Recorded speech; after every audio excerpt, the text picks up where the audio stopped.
Welcome to All Pro Football Data. My name is Jim Coburn, and today's episode we're talking about the Pittsburgh Steelers 2024 NFL Draft Class based on data. So we're going to look at the production, athleticism, and other statistical factors to determine how well the Steelers did in this particular draft class. Stay tuned until the end of the video where I reveal the overall grade for the Steelers based on this draft class. And if you want to learn more about the data work that I do, how I came up with these grades, that kind of stuff, you can check out my past draft review videos, or you can also check out my top 50 prospects videos. I go into all the correlations, all for every single position, and also kind of give you the why this data matters, why it's different from other sources as well. So check that video out. And with all that said, let's get to the needs. So this is a general needs assessment of the Pittsburgh Steelers. So taking a look at the starters that they have on the roster, these are all their prospects based on NFL positional AV or overall positional value for them. So as you can see, there's some good players here and there. There's also some weaknesses. Based on that data, I was able to come up with this chart right here, which is the offensive needs. So I do think that they do need a quarterback. Even though Russell Wilson is there, of course they have Justin Fields as well. There still is kind of a need there. Russell Wilson is older. His play hasn't exactly been where it needs to be. Justin Fields also is younger, but his play also hasn't been that great. So from that perspective, a quarterback could potentially be a need here. Now, if the Steelers believe in the guys that they have, which I believe they have, then obviously this is not something I really think they address in this particular draft. I think they just kind of go with what they got right now, and then hopefully they can outperform what the data says about them, which is possible. But that's the general feeling about the quarterback position. Running back, wide receiver, tight end, and offensive line are not the biggest needs after quarterback, but that's definitely in the realm of possibility. On the defensive side of the football, the cornerback position is a massive need for them in terms of that. Edge and defensive tackle as well.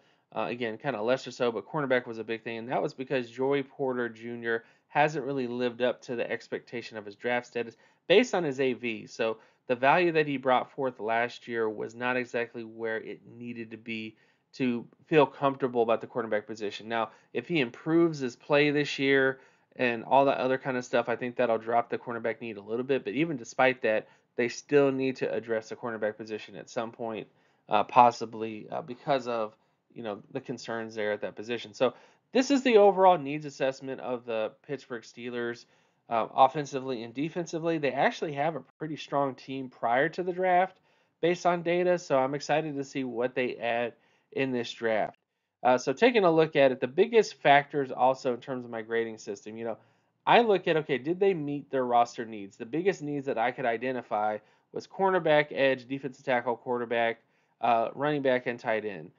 Did they draft good prospects? That's another big thing. So if you draft bad prospects, you're going to be drafting prospects next year to fill that need again. So definitely consider drafting good prospects. And the way that I judge good prospects is prospects that have 70 or above data grades. So that's the general consensus based on all the stuff that I've done of where most starters are. About 86 to 90% of long-term starters typically have a 70 or higher data grade.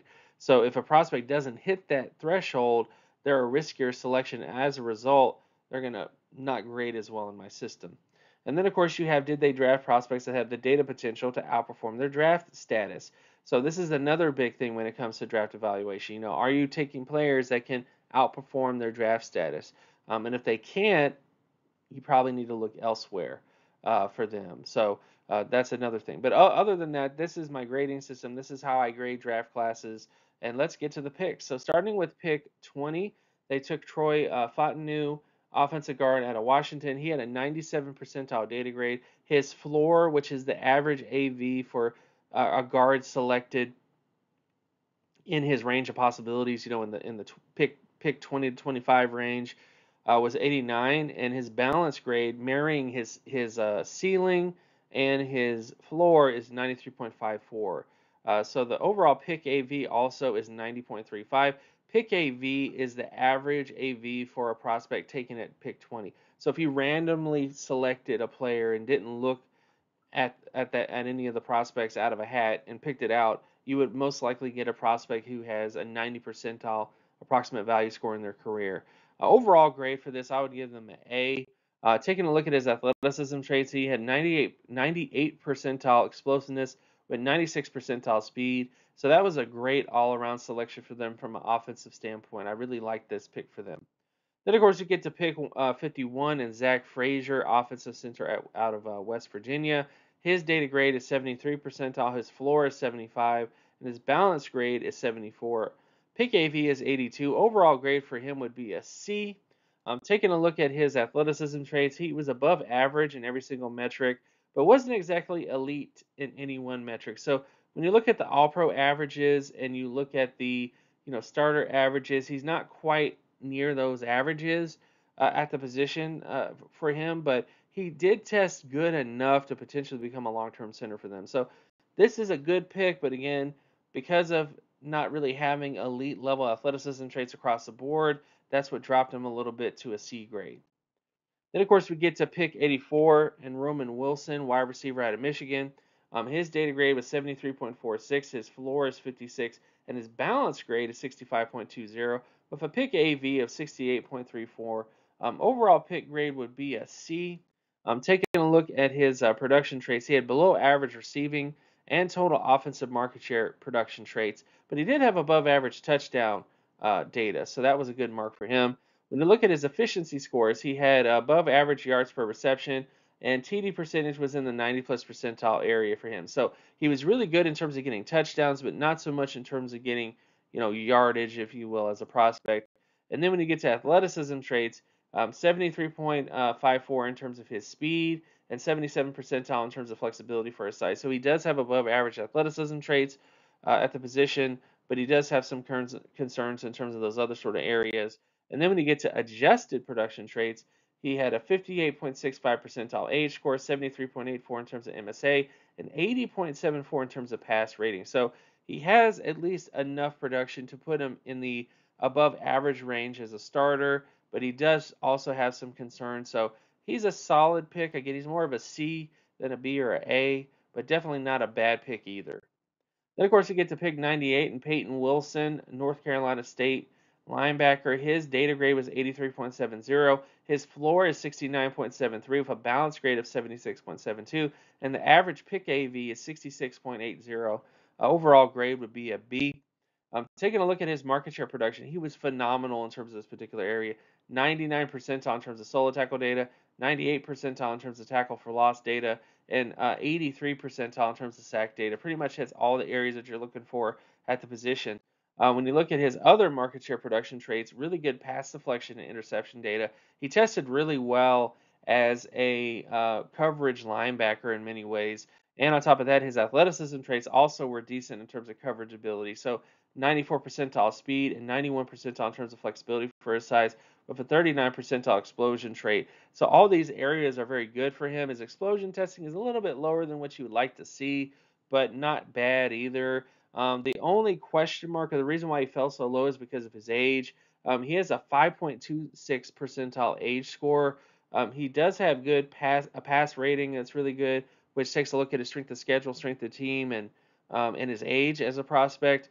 But overall, when you look at his starter average, Pro Bowl average, All Pro average, all those areas, he's not quite near those areas because of his age. So he could become a long-term starter, but most of the prospects, most of the linebackers that are at his age usually don't become much at the next level. The best comparison for him when I went through all the data was Darrell Washington, former Arizona Cardinals linebacker.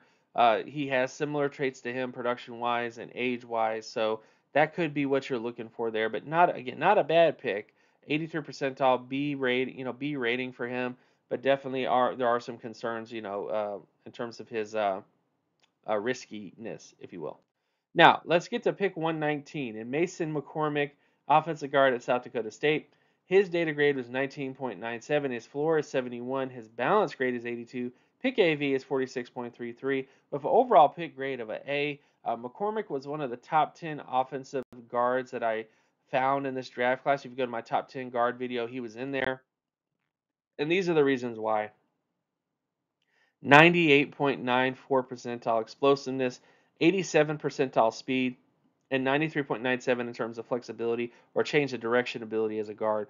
He knocks him out of the park in terms of his overall data here, and this is just a fantastic pick. I mean, it's clear to see that they're trying to revamp their offensive line, but this is great. This is a great to see. So you get Troy Fontenot, 90 plus percentile explosiveness, 90 plus percentile speed, and then you get Mason McCormick, 98 percentile explosiveness, 93 percentile in terms of change of direction skills at the offensive line position.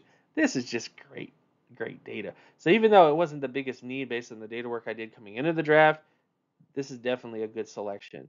Then, of course, you get to pick 178 in Logan Lee, defensive end, or sort of a 3-4 defensive end out of Iowa. His data grade is 39 percentile, floor is 29, balance grade is 34, pick AV is 35.52, overall pick grade would be an F. Taking a look at his production, he was below average in terms of all of his production traits, which is one of the reasons why he scored so low. He did have good pass deflection data and above average interception data, but his forced fumble data wasn't exactly where you want it to be. Then when you look at athleticism traits, he had really good flexibility testing with below average explosiveness and below average speed. And when you look at adjusted production traits, again, very low age score. And when you look at his MSA rating and pass rating, they're nowhere near the starter or Pro Bowl, All Pro averages at the position. Logan Lee does have some good traits here and there. I mean, his flexibility testing is decent. That could be something you could work with, but he looks more so like a rotational backup, 3-4-5 technique. I do understand. The Steelers do run a 3-4 system where you know what they look like size wise, length wise, all that kind of stuff. So he fits that mold. It's just his production on the football field doesn't really match where you want it to be, even though he has the physical metrics of guys who play that position well. Then, of course, you get to pick 195 and Ryan Watts, cornerback out of Texas. His data grade is 59.89. His floor is 27.60. Balance grade is 43.74. And pick AV is 20.85. Overall pick grade would be an F. Taking a look at his production traits, above average solo tackle data with below average interception and below average pass deflection data. So he was really good in terms of getting tackles, but not so much in terms of getting pass deflections or interceptions.